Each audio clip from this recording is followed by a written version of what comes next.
Morning students. देखिए बच्चों, आज हम अभ्यास प्रश्नोत्तरों के बारे में जानेंगे। अभ्यास प्रश्नोत्तर पढ़ेंगे। पिछले वीडियो तक हमने ये हमारा चैप्टर नंबर 3 है, शब्द परिचय, इसे कंप्लीट कर लिया था। वापस आपको एक बार इसका चित्र दिखा देता हूँ। यहाँ इसका पैराग्राफ नंबर 6 दिया हुआ है। इसे भी हमने पिछले वीडियो तक कंप्लीट कर लिया था। उसके बाद यहाँ पर इसका हिंदी अर्थ दिया हुआ था और हिंदी अर्थ देने के बाद में नीचे इसका पैराग्राफ नंबर 11 हमने कंप्लीट कर लिया था। यहाँ तक इस प्रकार से।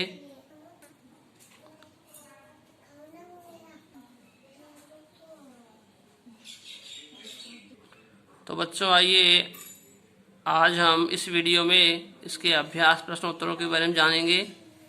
अभ्यास प्रश्नोत्तर करते हैं। आइए, इसका फर्स्ट प्रश्न है, वह फर्स्ट प्रश्न का क भाग। देखिए यहाँ लिखा हुआ है उच्चारणम कुरुत, अर्थात उच्चारण कीजिए या उच्चारण करें। तो बच्चों आपको इन सबका उच्चारण ही करना है, मात्र ओनली फॉर इसका उच्चारण ही करना है, रफ कॉपी में इसको लिखते हुए। ठीक है, तो देखिए उच्चारण करते हैं। पहला है फलम, दूसरा है गृहम, तीसरा है पात्रम, उसके बाद पुष्पम, उसके बाद द्वारम, उसके बाद विमानम, उसके बाद कमलम, फिर है पुस्तकम, इसके नेक्स्ट है सूत्रम, इसके नेक्स्ट है छत्रम, फिर भवनम एवं लास्ट में जलम। तो इसको आप रफ कॉपी में राइट करते हुए इसका उच्चारण करेंगे, इन सभी का उच्चारण करेंगे। ठीक है, क्वेश्चन नंबर इसका सेकंड देखिए। चित्राणि दृष्ट्वा पदानि उच्चारयत, अर्थात चित्रों को देखकर पदों का उच्चारण करें। अब इसको भी हमको केवल उच्चारण करना है। ठीक है, रफ कॉपी में लिखते हुए उच्चारण करना है और लर्न भी करना है। ठीक है, फेयर नोटबुक में इसको नहीं करना है। देखिए पहले चित्र में क्या दिया है, पत्ता। तो पत्ते को हम संस्कृत में क्या कहते हैं, पर्णम। ठीक है, दूसरे चित्र में दिया गया है एक गुड्डा, एक खिलौना। ठीक है, खिलौने को हम कहते हैं संस्कृत में क्रीडनकम। ठीक है, इसके बाद दिया हुआ है नारियल, नारियल को संस्कृत में कहते हैं नारिकेलम। ठीक है, उसके बाद एक कंप्यूटर का चित्र दिया गया है। कंप्यूटर को हम संस्कृत में कहते हैं संगणकम। ठीक है, संगणकम। इसे बोल के देखेंगे, बार बार लिख कर देखेंगे तो आपको समझ में आ जाएगा। ठीक है, इसके बाद देखिए यहाँ दी गई है खिड़की। ठीक है, खिड़की, खिड़की को संस्कृत में कहते हैं वातायनम। ठीक है, वातायनम कहते हैं इसको। इसके बाद दी गई है सीढ़ियों का चित्र। तो सीढ़ी को हम कहते हैं संस्कृत में सोपानम। इसके बाद एक बगीचे का चित्र दिया गया है नीचे।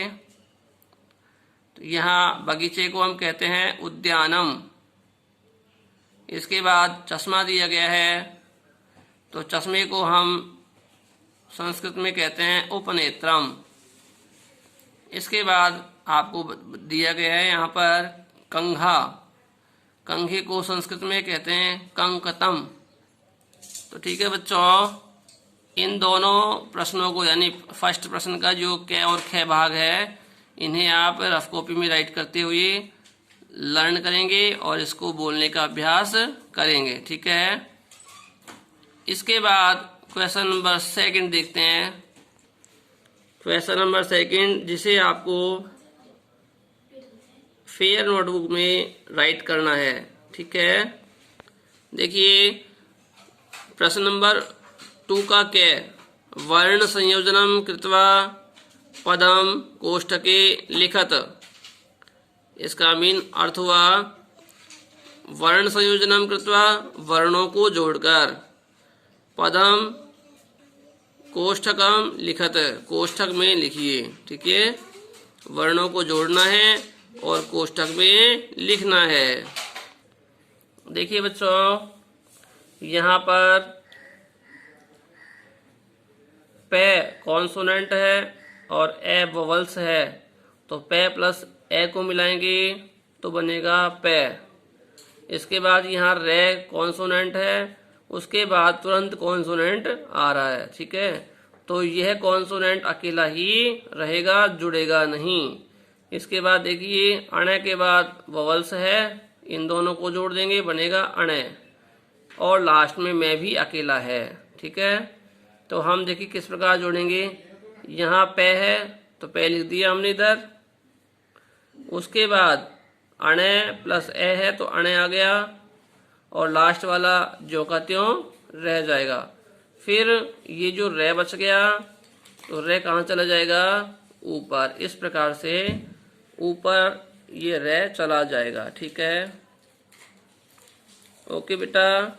इसी प्रकार से अन्य एग्जाम्पल को हमको जोड़ना है। देखिए खे प्लस ए बराबर खे, ने प्लस ई बराबर छोटी नी। इसके बाद यहाँ भी कॉन्सोनेंट है, यहाँ भी कॉन्सोनेंट है, तो ये कॉन्सोनेंट आधा हो जाएगा।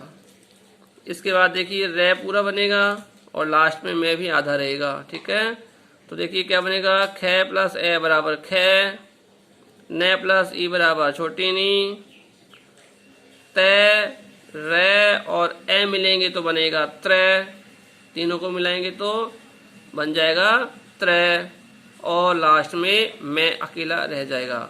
हमारा यह बन जाएगा आंसर खनित्रम।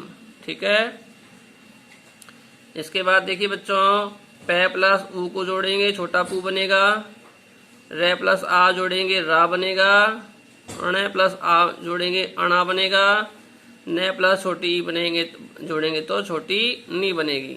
आंसर हो जाएगा पू रा णा नी। ठीक है, इस प्रकार से यहाँ बनेगा पुराणानी, छोटी ई की मात्रा वाला। इसके बाद देखिए पे प्लस ओ जोड़ेंगे पो बनेगा, शे प्लस एब जोड़ेंगे शे बनेगा, के प्लस आ जोड़ेंगे का बनेगा, णे प्लस ई जोड़ेंगे तो छोटी णी बनेगी। क्या बनेगा, पो शे का णी, पोषकाणी। इस प्रकार से इन शब्दों को हम अभ्यास करते हुए फेयर कॉपी में राइट करेंगे। ठीक है बच्चों, देखिए बच्चों इसी का एक एग्जाम्पल और बचा हुआ है। तो यहाँ देखिए के प्लस ए जोड़ेंगे पूरा के बनेगा, अणे और के को जोड़ेंगे, अणे और के दोनों कॉन्सोनेंट है आधे आधे, तो ये अणे आधा रह जाएगा। फिर के प्लस ए जोड़ेंगे तो पूरा के बनेगा, फिर ते प्लस ए जोड़ेंगे तो ते बनेगा, और मैं भी आधा रह जाएगा। क्या बनेगा, के अणे के त मैं। ठीक है, क्या बनेगा, कंकतम। तो आइए बच्चों, अब इस बॉक्स में लिखना है हमको कंकतम। अब यहाँ नीचे आंसर भी दिया गया है। पहले का आंसर है खनित्रम, दूसरे का आंसर है पुराणानी, तीसरे का आंसर है पोषकाणी, और जो चौथा अभी भी हमने किया उसका आंसर है कंकतम। तो यहाँ से भी आप इसको देख करके राइट कर सकते हैं। ठीक है बेटा, आप चलते हैं इसका नेक्स्ट पार्ट। इसका नेक्स्ट पार्ट है पार्ट नंबर 6।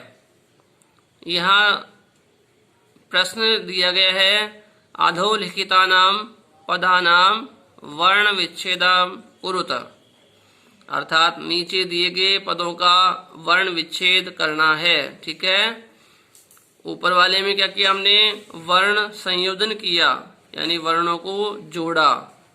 और अब नीचे वाले में क्या करना है, वर्णों को अलग अलग करना है। ठीक है, तो देखिए यहाँ दिया गया है पहला व्यंजन, व्यंजनम। ठीक है, व्यंजनम दिया गया है, इसका वर्ण विच्छेद यहाँ पर पहले से दिया गया है, जो कि इस प्रकार से है, वे प्लस य प्लस ए प्लस ज प्लस ए प्लस न प्लस ए प्लस में। ठीक है, देखिए यहाँ व्यंजनम में वे आधा है पहले, तो हम आधा ही लिखेंगे, यानी हलंत वाला वे लिखेंगे। ठीक है, आधे अक्षर को हम हलंत से इंगित करते हैं या हलंत से उसे दिखाते हैं, दर्शाते हैं। ठीक है, अब देखिए पहला दिया गया है इसमें पुस्तकम। पुस्तकम में देखो किसकी मात्रा है, पे प्लस छोटा ऊ की मात्रा। ठीक है, उसके बाद से आधा है तो आधा से लिखेंगे हलंत लगा करके। उसके बाद तय, तो तय में तय प्लस ए जुड़ा हुआ है, कै में भी कै प्लस ए जुड़ा हुआ है, और मैं जो का त्यों लिख देंगे आधा ऐसे कैसे। ठीक है, इस प्रकार से इसका वर्ण विच्छेद हो जाएगा। भित्तिकम में देखिए भय प्लस छोटी की मात्रा, फिर डबल तय इसमें दिया गया है, तो डबल तय प्लस छोटी की मात्रा, फिर कै प्लस ए, और लास्ट में जो का त्यों मैं लिखेंगे। इसके बाद नेक्स्ट है नूतनानी। इसमें भी देखिए नू में बड़ा नू है तो न प्लस बड़ा ऊ की मात्रा, फिर तय प्लस ए, फिर ना में न प्लस आ की मात्रा है, फिर छोटी नी में न प्लस छोटी की मात्रा है। तो इसी सब को हमको अलग अलग करके लिखना है। इसके बाद देखिए वातायनम दिया गया है, तो वा और ता में देखिए आ की मात्रा है दोनों में, तो वा प्लस वे प्लस आ, तय प्लस आ। यहाँ पर जो कॉन्सोनेंट है उनमें हलंत जरूर लगाना। यदि कॉन्सोनेंट में हलंत नहीं लगाया जाएगा तो वे कॉन्सोनेंट पूरे माने जाएंगे। ठीक है, इसलिए कॉन्सोनेंट में हलंत लगना अनिवार्य होगा। ठीक है, अब देखिए वे प्लस आ तो वे में हलंत लगेगा, तय प्लस आ तो तय में हलंत लगेगा। इसके बाद ये प्लस ए तो ये में हलंत लगेगा, फिर न प्लस ए तो न में हलंत लगेगा, और में हलंत पहले से ही दिया हुआ है। इस प्रकार से इनका वर्ण विच्छेद करेंगे। इसके बाद लास्ट वाला दिया हुआ है उपनेत्रम। देखिए ऊ एक वोवल्स है, तो वोवल्स में से ना कुछ हटाया जाता है और ना ही कुछ इसमें जोड़ा जा सकता है, तो ऊ को हम जो का त्यों लिखेंगे एज इट इज। इसके बाद पे दिया गया है, तो पे में देखिए ए की मात्रा, पे प्लस ए बनेगा, नेत्रम में ने में न प्लस ए की मात्रा है तो ने बनेगा। त्रय कैसे बनता है, तय प्लस रे प्लस ए की मात्रा जुड़ेगी जब त्रय बनेगा। ठीक है, और तय और रे में हलंत लगेगा। ठीक है, इसके बाद लास्ट में है मैं, इसमें जो का त्यों इसको लिखेंगे हम। ठीक है, अब आइए बच्चों देखते हैं इनके आंसर यहाँ दिए गए हैं। तो बच्चों यदि यहाँ समझ नहीं आया हो तो यहाँ से आप इसको राइट कर सकते हैं आराम से। देखिए एक एक वर्ण को देख करके आप यहाँ से इसको राइट कर सकते हैं, इसका आंसर लिख सकते हैं। ठीक है, 5 एग्जाम्पल्स हैं, 5 एग्जाम्पल्स के टोटल यहाँ वर्ण विच्छेद दिए हुए हैं। तो बेटा अब नेक्स्ट वीडियो में इसके आगे क्वेश्चन नंबर 3 क्वेश्चन नंबर 3 से पढ़ाऊँगा, तो तब तक के लिए आप इसे ही राइट करें। Thank you, have a nice day.